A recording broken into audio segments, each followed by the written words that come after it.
this rap-ish. I ain't even broke a sweat, homie, this practice. Pondering my next move, staring at my track list. Hope I ain't miss my window.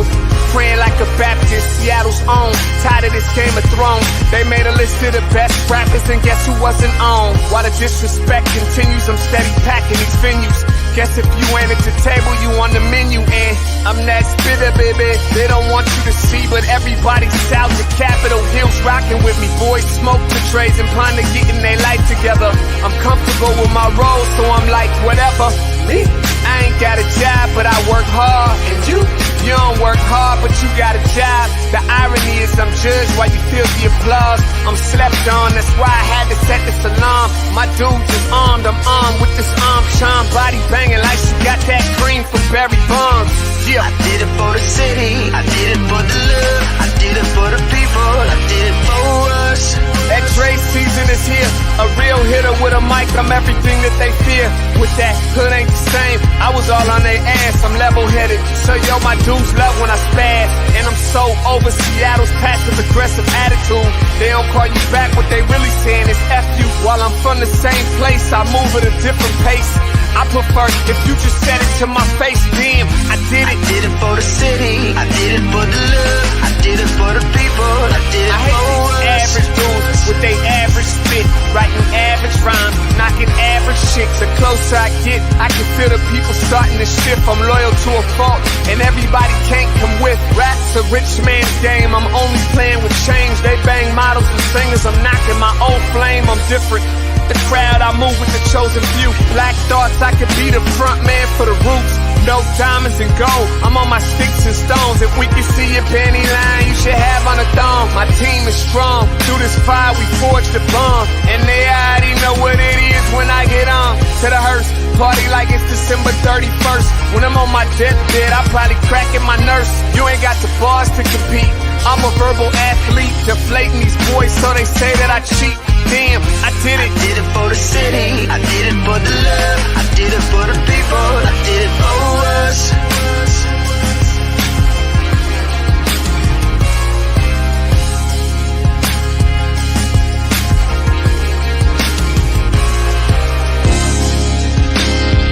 Yeah.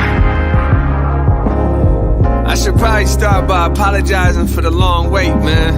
You know, I know I be tripping. But I'm not just a rapper, I'm an artist. And, you know, my creative process is a little bit different than most. Nonetheless, I want to welcome everybody out to the Dre's Experience. I got TCF in the building.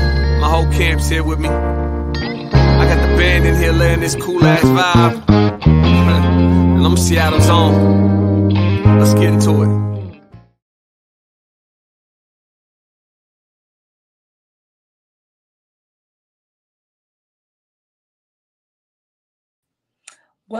Welcome everybody to the Morning Update Show. Happy Monday to you. I'm your co-host Trey Holiday, and of course, we got another great show for you today. Always a great time when I get to spend some time with my co-host with the most, Big O. Big O, what's going on? Happy Monday, my friend. Trey Holiday, happy Monday to you. How are you today? I'm doing well. Cannot complain over here. How about you? I'm doing all right. You know, it's like it's old school over here. You know what I'm saying? We won't realize Morning Update Show highly scalable. from all the different ways we presented the Morning Update Show. Today we've got a little bit of cabling going on in the studio, so we're able to give Salman, our director, some time off in the Morning Update Show. And we taking it back to the old school. You know what I'm saying? Me and you on the laptops in the Morning Update Show. Absolutely. Always finding ways to make it work and bring this message to the people. So I'm so glad that we do have all the various ways that we can continue in our work here. Yeah, now you know I tell people, I'm like, yo, man, don't get it twisted. We'll pop out on the street with the iPhone. The show keep rolling. You know what I'm saying? Like this is one thing for sure. Before we jump in everything though, man, how was your weekend, Trey? I had a pretty busy weekend, honestly. I mean, lots of stuff with the family, lots of time with the fam. You know, I think it's so important for us to be able to utilize our time, you know, especially with folks like yourself and myself. We're always so busy. And so I was able to take some time with the family today. Definitely got up with Drew Hawley, a new filmmaker. with Black Ball Films. There was a release of the Buffalo Soldiers film. A lot of information embedded in that film, things I did not know. So I learned a lot over the weekend, being in community and also being with family. What about you? I ain't do nothing. That's nice. That's what people want to hear. What did O do? People actually like to hear this. It's like, man, I ain't do nothing. You know what I'm saying? But actually, I stay pretty busy in that we went to the Mariners game on Friday, which was like, it was amazing. Like amazing, right? And then, the M's picked up the dub. And then the next day, I went to a Mariners game again with Acacia, with my daughter. And she's the biggest Mariners fan in our family. You know what I'm saying? So we went again. So 2 out of 3 days there at the ballpark. So it was pretty dope. Nice. Look, one of your favorite places to be. Oh, I'm glad to hear it. Yeah, my favorite place to be. Like, everything's okay now because baseball season is back. You know what I'm saying? Like, everything is gonna be all right. I've been struggling to get to this point, but now that baseball season is back, Big O's gonna be okay. I can see the light at the end of the tunnel, Trey Holiday. Right on. I never knew there was a bigger fan in your family than you. The way that you represent the M's. Love hearing that from Acacia. These kids is generational. But all right, so we got a few things today. We have a shorter show. We got some stuff going on in the studio, so me and Trey Holiday have to attend to that here in a bit. But we want to cover a few things for you today. Man, it was a really big moment, and we'll get into that with Baseball Beyond Borders and Buki Gates. They were honored by the Seattle Mariners. Buki Gates won the very first Seattle Mariners Hometown All-Star Award. And of course, we were there. We captured the moment. You know what I'm saying? It was my first time being on the field as a credentialed member of the press. So it was a big moment all the way around. So we talk a little bit about that. And then also the Pew Research Center put out some research. We've been talking about all these polls. And we're like, man, ain't nothing in there for black folk. You know what I'm saying? The wordy and nerdy Kevin Schofield, although he's left the mainstream, he's still keeping the pilot light burning. And I think he heard us, man. So he sent us some research over from the Pew Research Center. So we'll talk about a little bit of that too. You ready to get things going? You know it. All right. So I'm also directing today, everybody. You know what I'm saying? We gave some so something's messed up here is zombie. I'll take let me go to solo screen here. Here we go. All right, everybody. Good morning. Welcome to the Morning Update Show. I want to remind you that right now, with the lower third, ta-da, right now, like Trey's laughing in the back. Right now is a perfect time for you to tag and share the stream. Go ahead and tag and share the stream with people you feel would appreciate culturally relevant news and information emanating from right here in the Emerald City. Want to give a big shout out to our partners, KBCS 91.3 over at Bellevue College, and also the South Seattle Emerald in the building. Man, you can listen to the Morning Update Show anywhere that you listen to your favorite podcast. We're always pushing SoundCloud around here, but you can also check out Google, Spotify, iTunes, anywhere that you listen to your favorite podcast. All you have to do is search Converge Media Network, and you can hear all of our shows. And by the way, Trey, people can also hear Feel Good Friday. Yeah. Thank you so much to our podcast team. We so appreciate you over there keeping our podcast alive and well. For those who are unable to actually watch us, I love that we have multiple formats, man, to keep these messages in the airwaves. Come on, man. The format is popping. Man, I forgot how comfortable these shows used to be back in the day. So if you guys don't know, it was me and Trey Holiday. I think it was 6 weeks or 7 weeks. This is how we greeted you guys every day. A lot of you guys might have forgot because, you know what I'm saying, we're in the studio and everything else. But in between studios, and actually we had the other studio, but I think that it was the internet. Yeah. We were waiting 6 weeks because we needed a special connection or whatever. And so we were doing like this. This is very comfortable, my friend. It is. I mean, I'm telling you, it's not going to stop us. Whatever's going on, we are going to find a way. That's what I love here. Stop us. I'm just worried about going to sleep on air. You know what I'm saying? Hey, right now is a part of our show where we always want to acknowledge and uplift hereforuswa.org, hereforuswa.org. We'll see if I can put a link in the comments over here. But man, culturally relevant and culturally curated information for those in our community, especially those who might be vaccine hesitant. Get more information about the vaccine. And you know, I'll be honest with you, Trey Holiday. I was talking to Christina Braddock over there at Public Health, Seattle King County. And what I talked to her about was like, well, boosters, vaccine, I think we're reaching that point. We're going to continue to give information for people who, you know what I'm saying, are hesitant about the vaccine, and we should continue with that. But I think the big issue is the booster, because almost everybody I know got the vaccine and they're like, booster, hooster. You know what I'm saying? And they're keeping it pushing. And so it's like, I don't know, like, how important the booster is. I mean, we got professionals who can tell us that. But when I was talking to Public Health, I was like, yo, man, this booster might be the thing, because I don't know anybody who's went and got the booster shot. I'll be honest with you. Yeah, I think you're absolutely right. This is a really great topic of discussion. I mean, this is why I love that we keep pushing the hereforuswa.org campaign. And you are right. Oh, I mean, it's one of those things where, there was this initial, surge for people to protect themselves and protect their families with the vaccines. But then, a lot, as people that had the vaccine started to catch COVID, I think it really did not literally boast well for the booster, right? It was like, you can have the booster, you can have all these shots and still catch COVID and still bring that level of kind of, unsafety, or, unhealthiness to your family.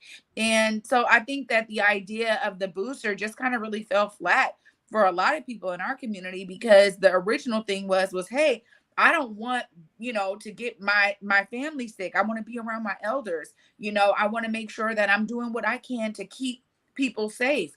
But as we started to see that those cases, it didn't matter if you had the booster or whatever. And I know we've heard about this before, because the main argument here is that if you do have the vaccine and you have your boosters, you likely could catch COVID, but it won't be as severe, and you more than likely will not die from it. So I understand that death piece is still there, but maybe it just wasn't enough for, many people to get the booster. I know I'll be honest and open and say, I kind of felt like that. I was like, well, vaccine, okay, but I didn't necessarily go for the booster. And, I don't know, as we're seeing a lot of these things change, and a lot of people that have all of this stuff still catch COVID, it makes it a tougher argument for me when it comes to the booster. Yeah, no, for sure. And I mean, even looking in the comments, D-Hib, darn it, let me put this up here. D-Hib, no booster for me. No booster for me. I feel you. You know what I'm saying? I think, this is Teach. Nah, it's my elementary school teacher. So look at that, double boosted. Boosted. We'll take anything that comes along. Don't want to get sick or sicker. All right, so that's my teacher right there. Hold on, let's see here. Our whole house that could get boosted, we have a member with asthma. There it is. That's something we don't think about right there. As well as like, the booster very well keeping you from getting sick and passing it on to someone else. But I think, like, I clearly I was on to something there than talking in Public Health the other day, because I was like, man, I don't know anybody who's got the booster shot. Because people tell you, like, man, I got the vaccine. And a lot of times, if you're an employer, if you work with people, they're like, bro, I'm not going to be in tomorrow. I got to get my booster. I got to get this, that. I got to blah, blah, blah. I be talking to a lot of people, and they're like, yo, man, I ain't even want to get the vaccine, bro. I only got the vaccine because it was my job was tripping. And so now they want me to get the booster. I'm good. And, like, I understand that chain of thought, but it's like, and this is why I was reaching out to Public Health, because I'm like, yo, man, if there's a flip side of this, you know what I'm saying? from public health category. And we know like the messaging with DOH in their category on it. And but public health, a lot of times, because on the street level, they have their own messaging as well. And so really want to see what public health is saying in regards to people actually getting the booster. Yeah, I would be interested to hear, what are the main points. I think, again, there was this initial kind of, it wasn't fear mongering because people were dying of COVID, obviously. But I think we've seen that when we talk to people, that have been hesitant towards any of it. They're just like, man, I just wanted to watch this stuff play out. A lot of people talked about it being too new, not being sure what it was, not appreciating this kind of tactic around, hey, if you don't have your vaccine, you can't go here, you can't do this, or you can't do that. So those restrictions also played into it. It would be interesting to hear from public health's perspective, what is the main issue with people getting the booster, and how does it actually protect, families more than just being vaccinated or more than being unvaccinated at all. I think understanding some of that data may really help to, put more when it comes to more emphasis on the case of the booster. But you're right. Oh, I'd be interested to hear what they have, right now in their works. It's been now quite some time. So maybe there's more data that they have that we could learn from. Yeah, no, and I hear you. And like I said, I think that the other issue that we face around the booster is that with the booster, they keep saying you need more boosters. Yeah. You know what I'm saying? And so it's like, yeah, you know what I'm saying? Man, it'd be different if it was like, yo, here's this one thing, bam, bam, got you, bam, bam. Like, yo, the booster game be changing, family. And it'd be like, oh, there's 1, and there's 2, and there's 4.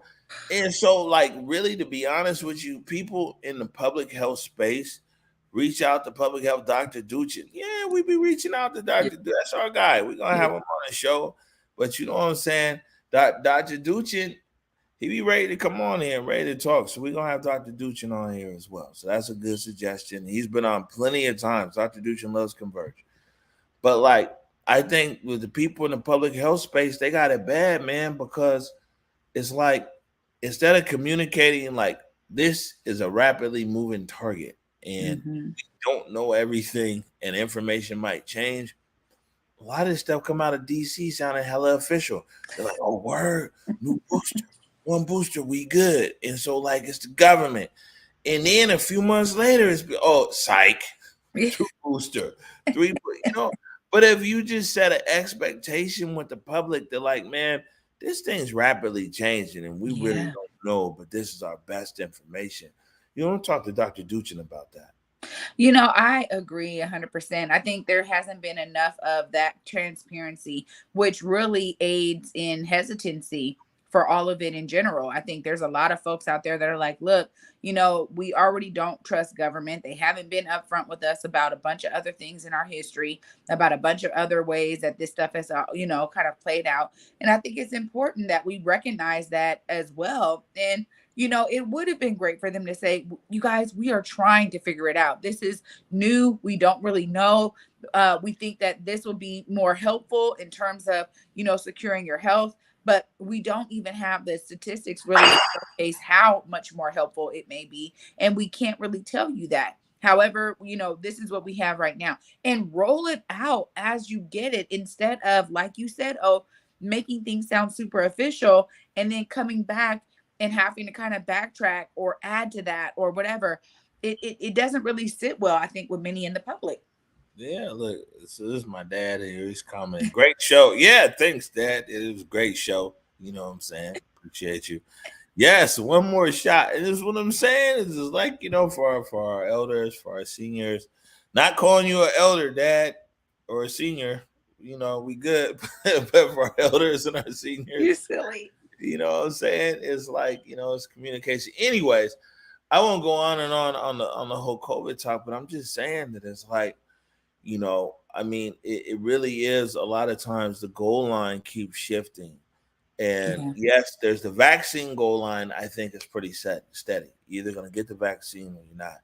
But the thing is that the booster shot definitely keeps changing. Do you need 1? Do you need 2? Do you need 3? So, we'll follow it up and see where they go from there. Yeah, you make great points. Oh, I'm excited to follow that up. All right. So, this is coming to an end pretty soon, Trey Holiday. Yes. Project grants right here from For Culture. Project grants around arts preservation and heritage. And, it's coming up this week, you guys. April 20th is the deadline. If you know of artists out there, or you yourself are an artist who wants to do a project around arts preservation or heritage, check out their website at For Culture, and you guys will be able to see the parameters for each one of those segments. The idea is that they have different amounts of funding to go into each sector, but they are intentional. Again, they've given a lot of lead time on this. So I'm really, hope that you guys are inspired and encouraged to take this opportunity that For Culture is offering with regard to this funding and go out there and get that application done. They're there to help you through the process. It's not an arduous process. As long as you know what you're trying to do, they're there to try to help you get funding for it. So, I'm excited because as this round closes, what that means for us is that we get to actually experience the art that comes out of the funding. And that's something that I think we can all, really get excited about, because it's amazing, how much better we are as a society through all these amazing artworks. So that's what I'm looking forward to for sure. Yeah, you a connoisseur of the arts from the real. You know what I'm saying? Camera around and not. You be in the arts. You be doing your thing. You know what I'm saying? I got you. What else we got here? Yo, this is Seattle Department of Education and Early Learning. They got the bag out too as well, Trey Holiday. They're talking about they got $1 million for community organizations, man, that can really make something happen, especially for young people in around the space of education. So even like pre-college and pre-high school and kindergarten and things like that. It's a pretty good opportunity. Yeah, it really is. And it's necessary. I mean, we've been talking about the educational gap here on Converge and on the Morning Update show for a long time. I know it's one of those kind of pillars that we talk about in terms of some of these gaps that need to be closed. And the idea that, community-based organizations and institutions out there can take advantage of this funding up to $75,000 for summer programming. We're talking about college readiness, prep for the next school year, making sure that, credit worthiness, like all of that kind of stuff, looking at them getting their credits in terms of their high school credits, right? Getting all of that together, I think really is needed. And, because we have seen a loss of funding when it comes to, summer schools that were just so open when I was going to school. I'm sure it was the same for you all. Like when we were going to school, if you needed to go to summer school, it was there, it was available. But that's not really the case right now. So these programs are necessary. Shout out to Deal for, understanding that necessity and wanting to put money towards it so that we can really fulfill these gaps out here for our students. Yeah. I'm all for the big old love of kids. Yes. And as Director Hershey said, man, the youth is the truth, man. Absolutely, they are. Hey, the youth is the truth. So we had some young people in our studio last week, man, from different programs, including the YAC, the Youth Achievement Center.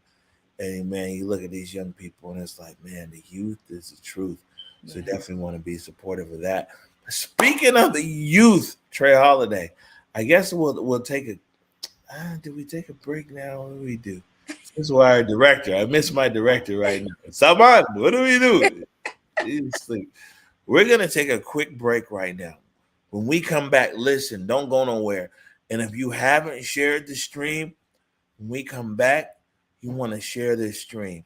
This was a very special day out there at the ballpark on Friday. Goodness gracious, man. You know what I'm saying? Buki Gates, Baseball Beyond Borders, was honored on Jackie Robinson Day. It's real dope. We're going to jump into it. We'll be right back. When COVID first hit, I was very afraid. There was so much things that I had to keep inside because I didn't know where to place my feelings. Most of my information for code is from my own research. I'm a doctor in educational leadership. And when the FDA approved Pfizer, it helped me realize that the vaccination is healthy. We don't want to be left behind because we're not taking the vaccine, but we want to get as much information as possible so that we are putting ourselves in better hands and not at great risk. Hey there, it's Trey Holiday. And of course, Besa and I had to take a trip back to Market Street Shoes to grab some items. They always know what to show us. And let me tell you, we both spent quality time to be sure we collected some amazing additions to our wardrobes.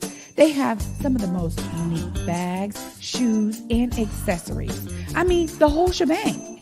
It's always a good time when I get to shop with my girl Besa. Make sure you go check out Market Street Shoes, y'all, and you too can walk out with some dope gear.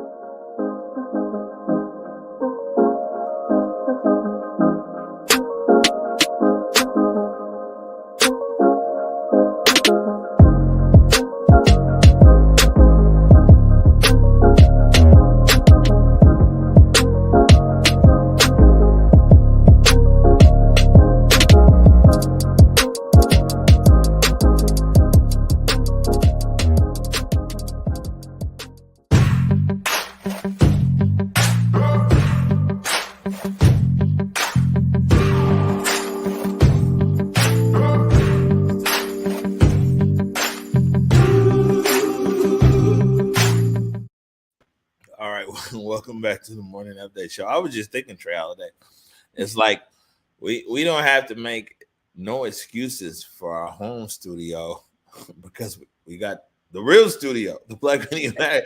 You know what I'm saying? So it's like we can kind of be a seat in the pants at home because we go to the studio. It's a lot of people who don't have a studio, so their home studio is the business. You know, it's this and that, and the bookcase is perfectly right here. It is a picture of this and that, their kids, and it's like, we just go to Black Media Matter Studio tomorrow. Yeah, that's right. Absolutely, yo. So thankful for the opportunity. Good stuff. All right, so man, you know, sometimes just great things are meant to happen, right? Yeah. So Buki Gates, Baseball Beyond Borders. Buki had hit me a few weeks ago and said, hey man, you know, it's crazy. The Mariners are going to give us an award, a Hometown All-Star, first ever, right? Hometown All-Star Award. And like we talked about covering it. But you know, I mean, our schedule, you know, we're a small staff here and our schedule didn't quite allow. And it was all coming together. Long story short, is like we changed the schedule of almost everybody in this company, including myself, to make sure and be there because, you know, it was like, oh, okay, Book, that's going to be great. And then Buki was like, yo, man, I can't sit there and Baseball Beyond Borders be recognized in T-Mobile Park by the Mariners and Converge not be there. And, you know, sometimes people just know the right thing to say to me. You see what I'm saying? If he would have used a different a batch of words, I'd be like, all right, bro, send me the video. When he said that, I'm like, man. And so we hustled and we got Francisco Lopez, who is the camera operator on this video. And Brady McAtee, our own Brady McAtee, stuck a little bit. And I did the audio on this. But, man, this right here is something real special, something I'm really proud of, and especially our turnaround time. We turned this around in one day, to be honest with you. This is Baseball Beyond Borders, Buki Gates, and this was on Jackie Robinson Day, which was the opening day here at T-Mobile Park in Seattle, as Buki Gates is honored as a hometown all-star.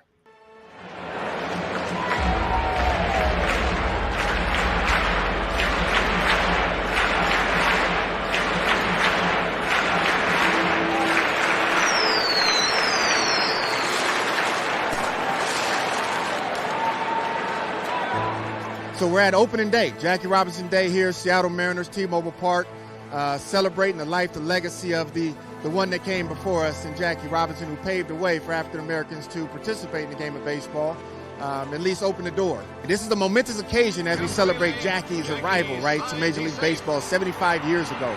But it also came at an expense, right? It came at the expense of Negro leagues beginning to be dismantled because all the talent was siphoned, right, to play Major League Baseball. So while it was a great opportunity, it took away the ecosystem that was created for African Americans down south when we had the Negro leagues. And eventually, we're now trying to really find a way to increase that access to African Americans in baseball. During us on to now, please welcome tonight's hometown all-star, Boogie Gates.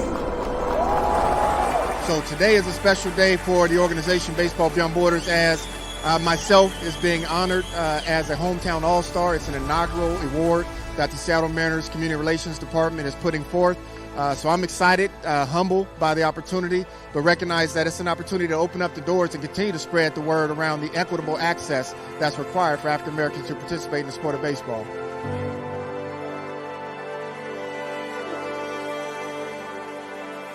So the partnership with the Seattle Mariners has been vital, right? It's been an opportunity to really promote the game of baseball and softball to communities of color, particularly African Americans. They've been able to leverage their platform, utilizing our community platform and working collectively as a unit to really promote the game, right? Getting their baseball players, those of African American descent, to be a part of it. And I think just continues to tell the story to preserve the cultural legacy of blacks in baseball. I want people to know that Baseball Beyond Borders is a community-based organization, right? Really trying to strive to create access and opportunity for student athletes to explore their potential. You know, we want to give them the tools and the skills needed to be able to use baseball as a framework for developing their life skills.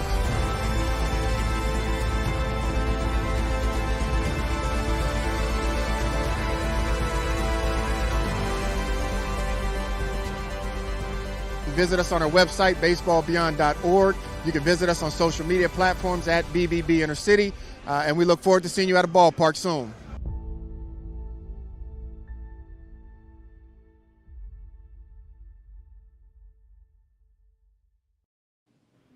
Trey Holiday.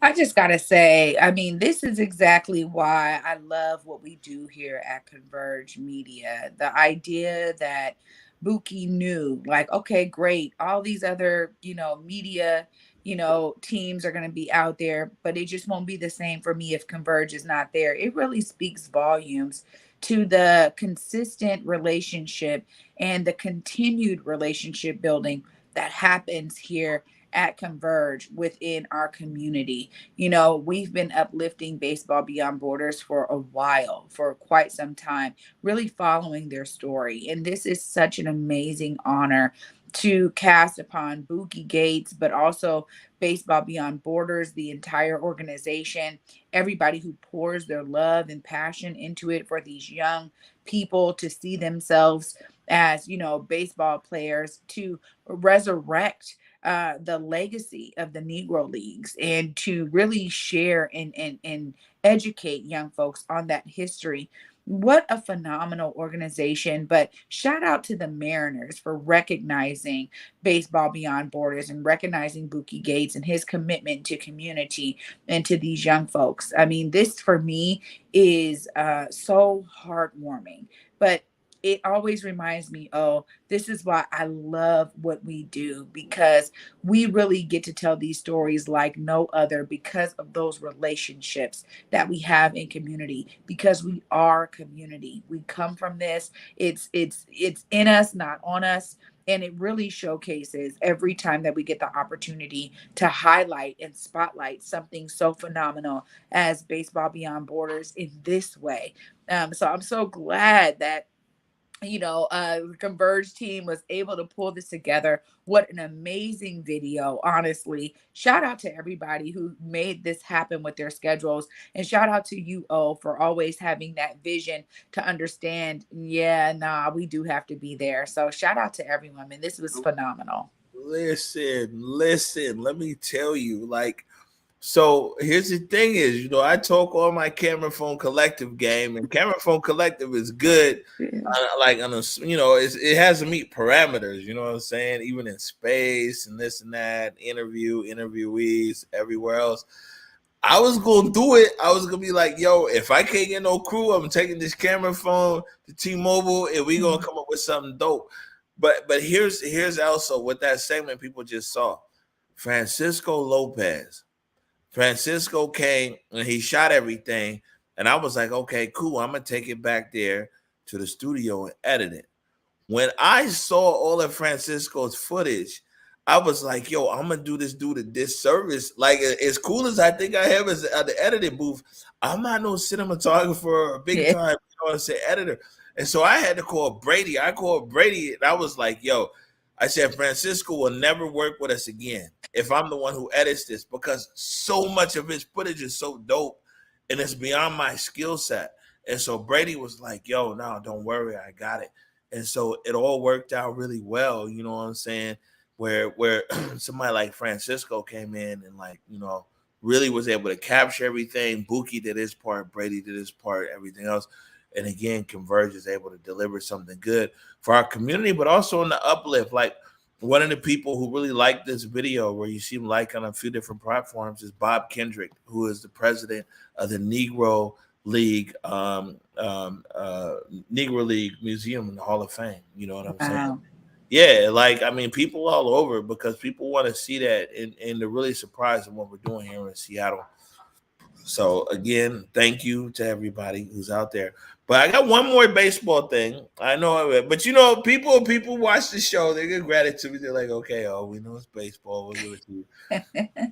But wanted to go just a little bit deeper. This is another segment. The best thing is this is all our stuff. And this is a big thank you to everybody out there who supports us here at Converge, because we're able to go into our own archives, our own camera crew, our own editors, and everything else. And that's because you guys. So this is the power of our story. And we shot this last year at T-Mobile Park. And this really is further telling the story of, like, how Black people, baseball was the only sport that Black people owned. This was a whole, not even just a game, but a whole economic driver and ecosystem, and also tells the story of baseball beyond borders. It's through baseball, when we talk about equality and justice here in America, we have to remember that baseball carried that load. And also, we have to remember what Black America gave up. We gave up the only sport we ever owned. We gave up key economic drivers. These amazing teams with these classic uniforms and filled stadiums that we owned. We gave up a whole infrastructure, you know, because guess who made the uniforms? Black people. Guess who sold the concessions? Black people. Guess who sold the tickets? Black people. So Jackie Robinson go play there in the majors. And now integration's here, but this storied history of Negro League baseball perished. We gave up the only sport we ever owned just so we could say that we were equal.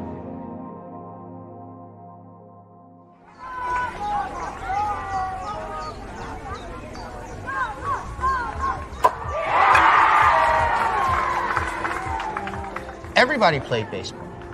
Many a days you just ride your bike to the ballpark and have your game. And man, the park would be full, the whole community would be out there. And maybe you get the Frontiersmen, you know, playing the Pirates and the Padres. Everybody's in the park. Hey, Nevada, swing!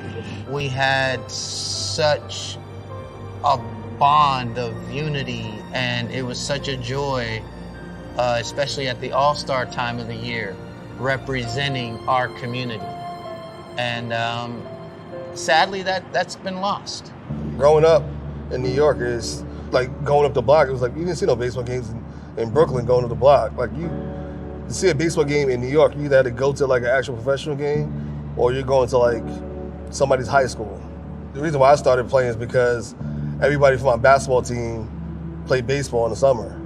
But then again, as we got older and stuff started getting more serious, I wouldn't see anybody like me. So even when I got up to college, I played at St. John's University. I think maybe it was like me and this other kid who was black. A lot of black kids just stopped playing baseball for a lot of different reasons. And what Baseball Beyond Borders is doing is really taking these young people, and their approach is holistic. We as the elders in the community have a responsibility to help mold these young people there's not just the baseball, softball, volleyball component, there's the moving beyond 12 component, and that's totally off-field stuff. We are trying to get these kids the same access as everybody else, into the same schools. It's not just about sports, it's about education, it's about community building, it's about uplifting others. These are neighborhood guys and gals that come together and trying to do something for young people in the community. And as usual, when things start in the community, they're under-resourced. You know, they never really have the budget, never really have the equipment, never really have the transportation. But, you know, the legacy of our community is where there's a will, there's a way, and they continuously make good things happen. But, you know, we need to lighten the load. I mean, there's a role for everybody, though, so people can share on the internet, tell the story. So many things people can do to be supportive, but let's just do that, support.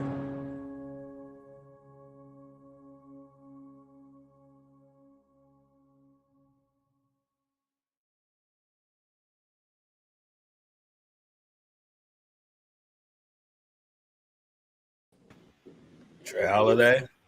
Well, I just got to say, I love how these pieces really complement each other. Again, this is a real testament to Converge Media following the story of Baseball Beyond Borders. And we've done several stories on them, as we know that they went to, you know, the championships, the national championships, and we followed that story. The idea that, again, community media has the opportunity to build off of the relationships and be connected to these stories. It really provides a different perspective of how we capture these stories. And, you know, that video never gets old to me, to be honest. I mean, none of the stuff we do does, because it has such a unique perspective and a whole vibe that really encompasses the entire video. You know, shout out to everybody who works with us to make these things possible. But I know that when we talked about Converge, so much of it was, how do we tell these stories and do it in a really dynamic way that is compelling? And every single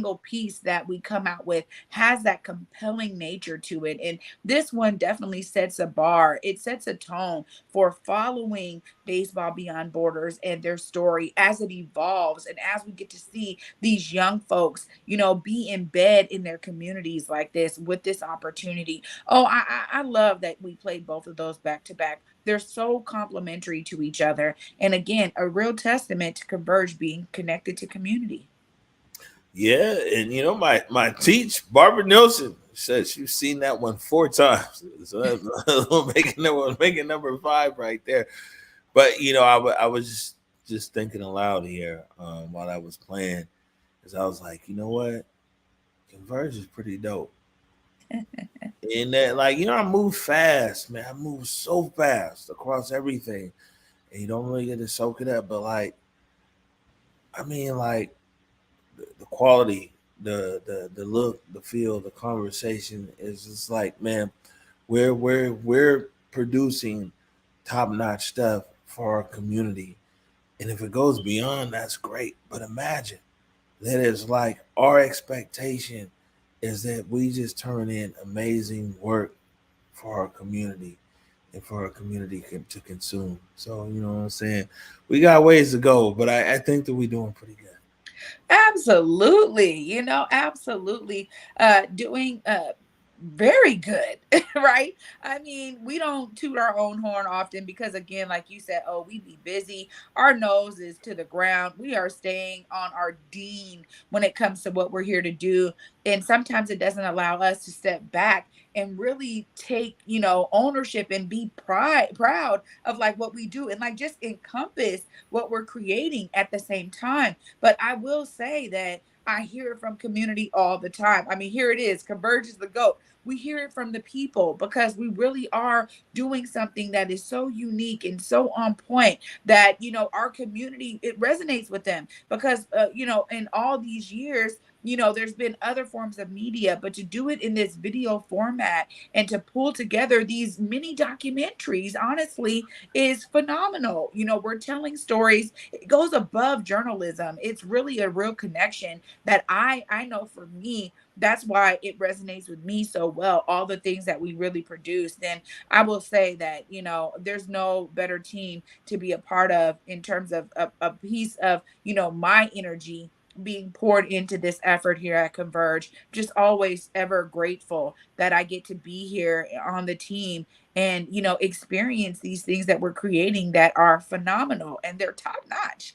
you know, they're not just like, oh, we just got out here, we pulled some stuff together. Oh no, my friend. Hey, maybe you're not the cinematographer, but you work with some amazing ones and you work with some great editors who pull these things together. And even when you do it, my friend, it's great. So I'm gonna tell you right now, like I'm a fan. Not only am I working with Converge, but I'm truly a fan. Oh man, that's what's up. Yeah, it's crazy. This month going into the month of May is year number 6. So, a paper August 18th will be year number 5 officially Converge. So August 18th, 2017 is when we filed or whatever with the state. So that's going to be 5 years. But May is 6 years. The May of this year, this is 6 years. And it's crazy because we're thriving in our purpose. We're doing exactly 6 years ago. So 6 years ago, by the way, there was absolutely nothing. And it was really iPhone, you know what I'm saying? And talking with Eric Calligraphy. So everything that we're doing right now was just a thought of like what can be. And it's amazing to be in this moment. And we're doing exactly what we said we was going to do 6 years ago. And, without knowing what it's going to look like, what it's going to smell like, where it's going to broadcast at, or this or that, anything else, but we're thriving in our purpose in this moment. And it's amazing. It's amazing. And anybody who's out there listening and like you trying to do something or start something, man, speak it into existence. Be bold. Speak it out there because every single thing Converge does right now spoke it out 6 years ago. I said we're going to be a leader in content creation in the Pacific Northwest, uplifting Black voices and a Black community. Like I said that 6 years ago, with nothing, no studio, no office, no nothing, no anything. It said that 6 years ago, and it's happening right now. And I'll just tell people, man, be bold, speak it into existence. That's right. Absolutely. And I think you have to be guided when you're taking on a major endeavor like this. One of the things that I'm really learning is before we have anything, we see it, right? We visualize it. And so it starts with you visualizing, man. You got to visualize to realize. And so much of it is you dreaming it up as big as you can possibly imagine in your head, and then understanding the steps that are needed to get there. And I love that we started the way that we did because it was just like, hey, man, we need to be out here in the community telling these stories, right? iPhone Collective, we were Camera Phone Collective out here. We were just out here telling stories. We were popping up. We finally got those stick mics. You know what I mean? We were just popping up at different places telling the stories. And ultimately, we knew that it was important to tell these stories. And that was a main driver for, all of the successes that we see today. Getting awards and being a part of MoHi and being, this major factor for the Pacific Northwest with how we, capture Black stories. It's one of a kind. And, I love that you say that because when we imagine it, we can become it, right? So I agree with you. Oh, like just know what you want to do, laser in, you do have to have laser focus. Omari really sets a tone for how we work here at Converge because you work very tight. You work hard, man. We see it behind the scenes. It takes that kind of hard work and dedication to make something like this happen. None of it is overnight. And yet every single day it's putting our best foot forward. And I love how we were just talking about this last week, when we were at the very first morning update shows, and it was like, man, even if we only got 2 people watching, we got to act like it's 2 million. We got to always produce amazing product every day. And that's really a testament to how you get to a place like this, because no matter what, that's always been the nucleus for how we move. So, you're absolutely right. Oh, Man. Yeah, I get all nostalgic with Trey Holiday. We go way back. we tell people we go back like racism. We go way back. we go way back. And look, we're going to take a quick break right now. We thought we were going to get to some poll numbers today, but I think that it's actually probably a good thing because we can do a more comprehensive show on that. But we're going to take a quick break right now with a few more updates, and we're going to get out of here. You're watching the Morning Update Show. Hey there, it's Trey Holiday. And of course, Besa and I had to take a trip back to Market Street Shoes to grab some items. They always know what to show us. And let me tell you, we both spent quality time to be sure we collected some amazing additions to our wardrobes. They have some of the most unique bags, shoes, and accessories. I mean, the whole shebang. It's always a good time when I get to shop with my girl Besa. Make sure you go check out Market Street Shoes, y'all, and you too can walk out with some dope gear.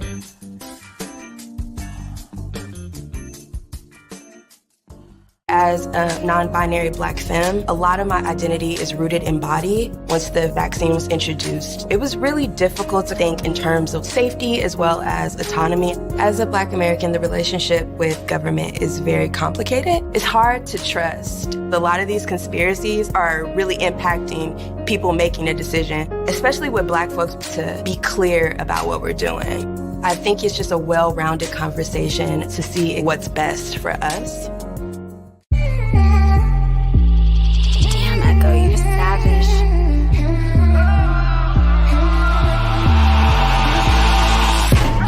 Baby, eating that roof Chris. Short temper, so you know I'm kinda ruthless. Bad pass, roll one, time to elevate. Yeah, part-time smoker when I medicate. Big step, a couple hoes up in the Dino. Fly 'em out to Vegas, couple just in the casino. Mean rep, I had to earn it, others buy it, money burning. I work harder, I deserve it. You a groupie, you a bird. I'm a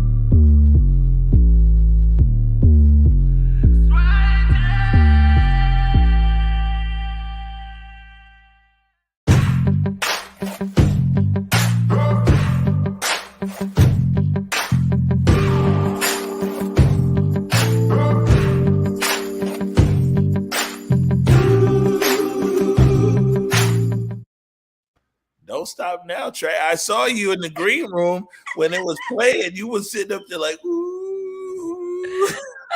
Always swaying, man. Always swaying. Yo, hey, so look, I'm gonna just put this up here. We don't have time to talk about it today, but the Pew, and let me see if I can find the link here.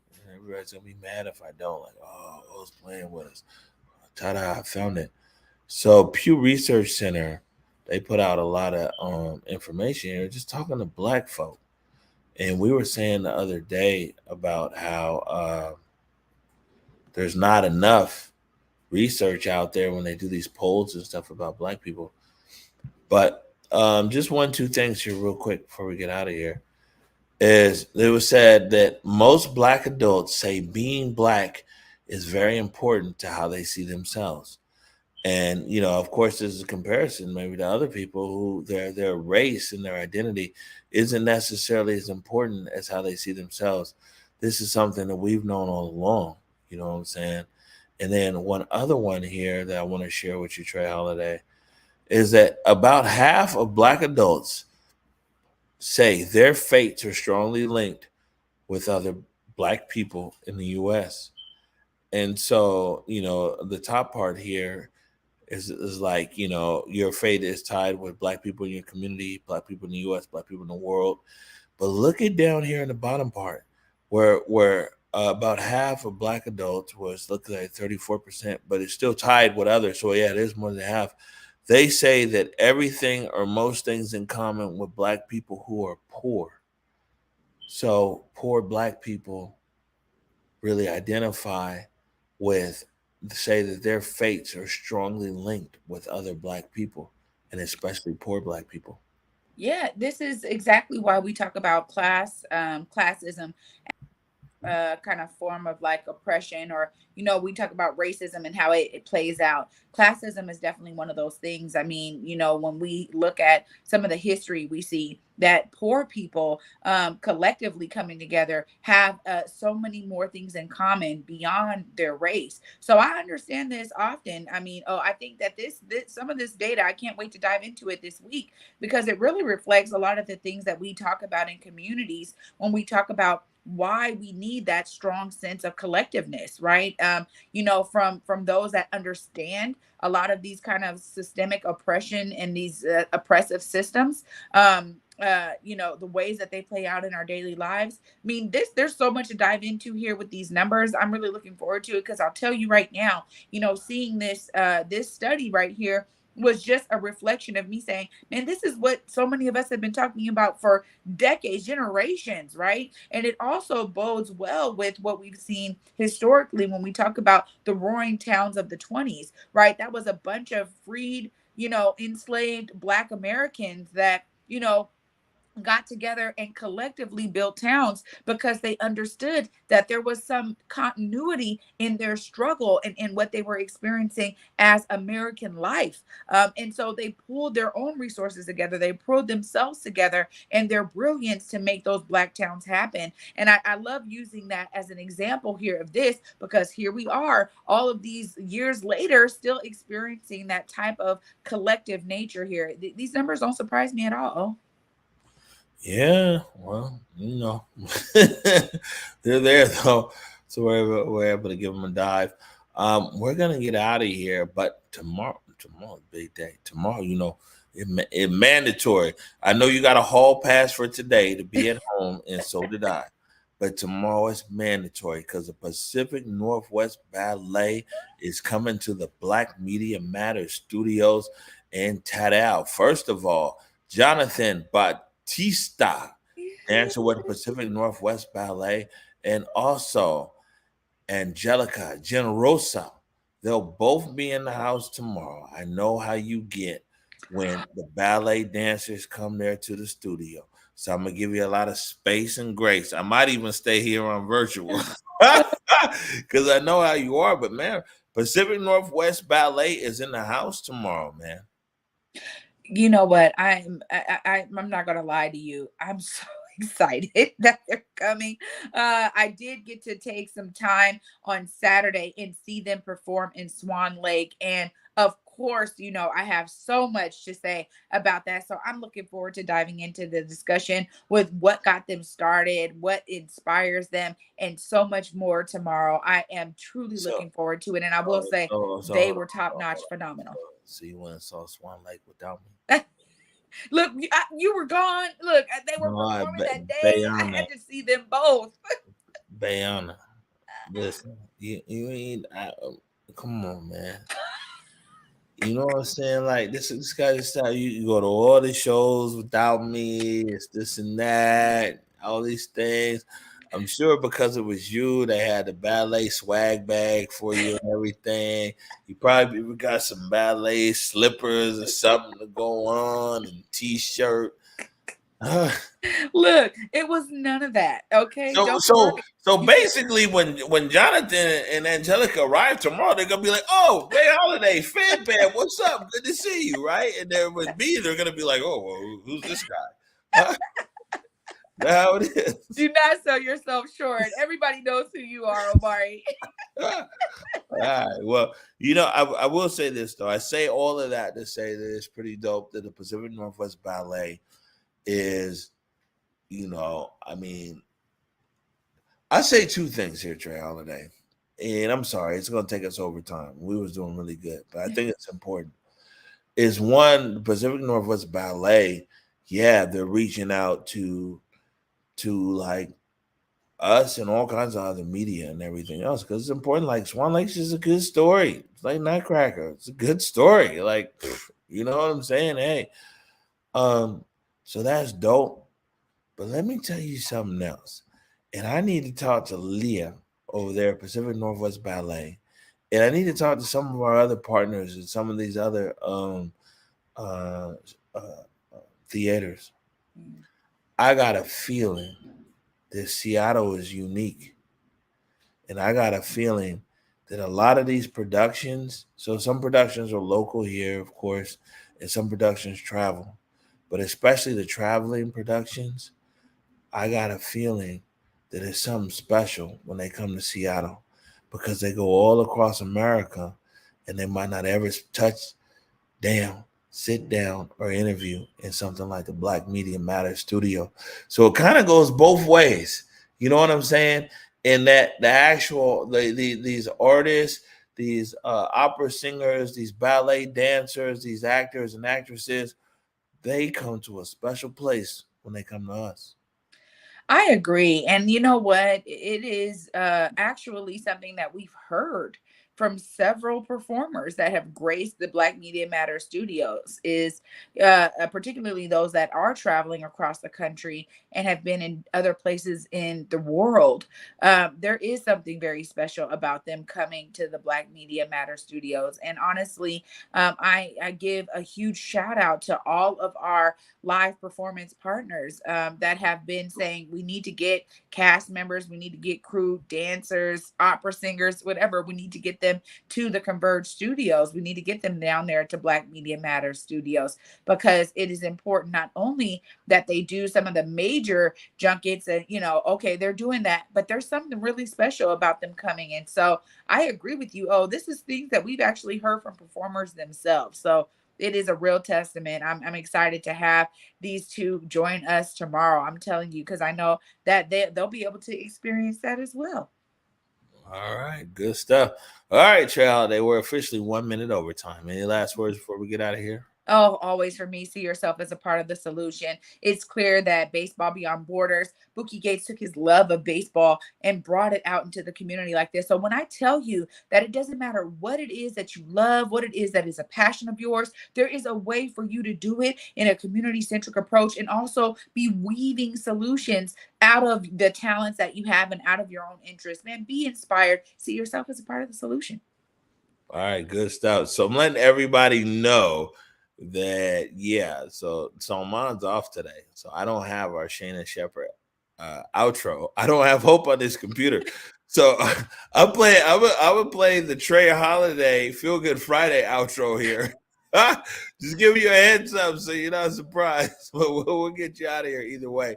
But man, exciting show tomorrow. Like I said, we got the Pacific Northwest Ballet in the building tomorrow. We're talking about Swan Lake, so definitely want to join us there, and you'll see both of us. Imagine that. Reunited. You'll see both me and Trey Holiday in the Black Media Matters studios tomorrow. And all that, I want to remind you, go forward in your purpose. Go forward in your humanity. And until tomorrow at 11 a.m., peace.